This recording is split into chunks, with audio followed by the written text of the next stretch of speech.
حضرت سلیمان کا لشکر آ رہا تھا اور یہ چیونٹی وادی نمل میں اپنی ہمجولیوں کے ساتھ وہاں تلاش رزق میں گھوم پھر رہی تھی. تو جو ہی لشکر آتے ہوئے دیکھا تو اس نے اپنی ہمجولیوں کو کہا، جس کی حکایت قرآن نے کی ہے، کہا جلدی جلدی اپنی بلوں میں داخل ہو جاؤ، اللہ کے نبی کا لشکر بے خبری میں تمہیں کچل نہ ڈالے.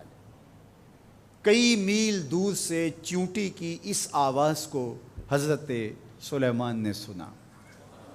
قرآن بتاتا ہے فَتَبَسَّمَ ضَاحِكًا مِّن قَوْلِهَا، اور اس چیونٹی کی اس بات کو سن کر پیغمبر کے چہرے پہ ہنسی آ گئی، مسکراہٹ آ گئی کہ یہ کیا بول رہی ہے.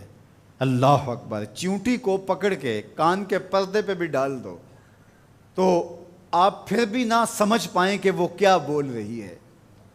لیکن اللہ کے پیغمبر کی شان یہ ہے کہ کئی میل دور سے وادی نمل میں بولنے والی چیونٹی کو جو بول رہی ہے وہ بھی سن رہے ہیں اور اس کا جو مفہوم ہے وہ بھی سمجھ رہے ہیں. یہ پیغمبر کی شان ہے. کبھی بھی پیغمبر کو اپنی ذات پہ قیاس کرنے کی غلطی نہ کریں. نہ پیغمبر ہمارے جیسا ہے نہ ہم پیغمبر جیسے. ایک شخص نے روزہ رکھ لیا تو گرمی تھی، چلچلاتی دھوپ تھی، تو وہ بے ہوش ہو گیا. تو لوگ اس کے اوپر کپڑا تان کر کے کھڑے تھے سائے کیے ہوئے.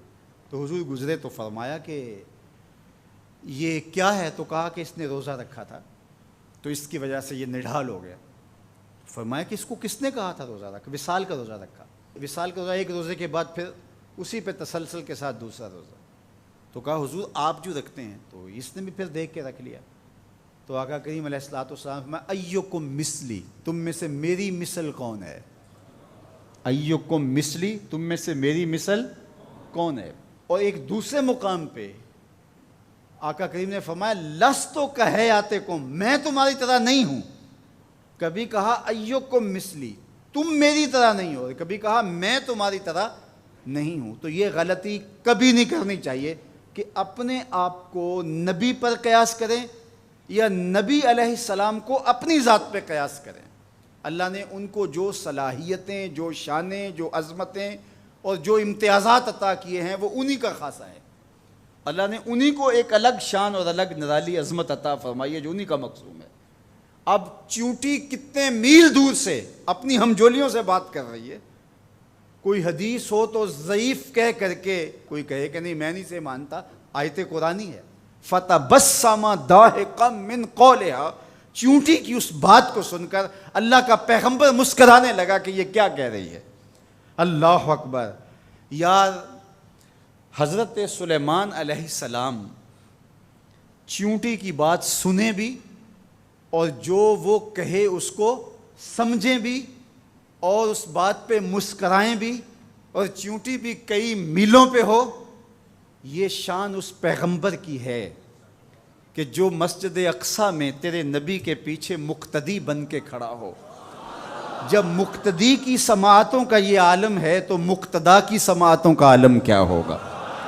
اس لیے میرے اور آپ کے آقا و مولا نے ارشاد فرمایا جو میں دیکھتا ہوں وہ تم نہیں دیکھ پاتے، جو میں سنتا ہوں وہ تم نہیں سن پاتے.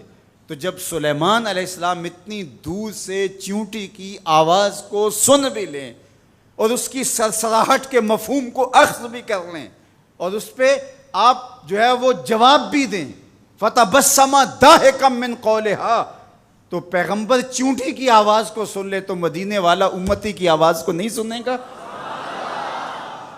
تو یہ شان ہے خدمت گاروں کی، سرکار کا عالم کیا ہوگا. اللہ نے شان عطا کی ہے، اللہ نے عظمت عطا کی ہے. اب اس چیونٹی کو امام راضی کہتے ہیں قیامت تک آنے والی چیونٹیوں کا سردار بنا دیا. کیوں؟ اس لیے کہ اس چیونٹی کو اس بات کا علم تھا کہ اللہ کے نبی کا لشکر جان بوجھ کر ننھی جان کو بھی ضائع نہیں کر سکتا. یہاں ایک لمحے کے لیے رکیے اور اس مفہوم کو اچھی طرح ذہن میں اتار لیجئے، اپنے اندر راسخ کر لیجئے. نبی کی تربیت پانے والا لشکر جان بوجھ کر کے ننھی جان کو بھی ضائع نہیں کر سکتا. اور جو اپنے بدن سے بم باندھ لے اور انسانوں کے انبوہ میں گھس جائے اور پھر بم پھٹے اور چھوٹے چھوٹے بچوں کے جسم کے ٹکڑے اور گوشت کے لوتھڑے بھی دیواروں سے چپک جائیں اور فرش خون سے بھر جائے اور وہ سینے پہ ہاتھ رکھ کے ذمہ داری قبول کریں، وہ نبی کا لشکر تو نہیں ہو سکتا، کسی شیطان کا لشکر ہو سکتا ہے۔ تو اس چیونٹی کو اللہ تعالیٰ نے قیامت تک کی چیونٹیوں کا سردار بنا دیا۔ قرآن مجید کی 114 صورتوں میں سے ایک صورت کا نام اس چیونٹی کے نام پہ رکھ دیا۔ کتنا بڑا اعزاز دیا۔ اس چیونٹی کے نام پہ سورہ النمل ذات کی چیونٹی ہے، لیکن پیغمبر کے تربیت یافتہ لوگوں کے مزاج کو جانتی ہے۔ یار پیغمبر کی صحبت میں رہنے والوں کا کوئی مزاج آشنا بن جائے اور اس مزاج آشنائی کی وجہ سے اس کو عزت، پروٹوکول، تکریم اور قیامت تک آنے والی چیونٹیوں کی سرداری بخشی جاتی ہے، تو جو مزاج پیغمبر کا حامل ہے اس ابو بکر کی شان کا عالم کیا ہو، اس کی عظمتوں کا عالم کیا ہے۔ تو اس چیونٹی کو قیامت تک آنے والی چیونٹیوں کا سردار بنا دیا گیا۔ تو اس کی سرداری کا سبب اس کے یہ جاننے کی وجہ سے ہے کہ پیغمبر کی تربیت میں رہنے والے جان بوجھ کے ننھی جان کو بھی ضائع نہیں کر سکتے۔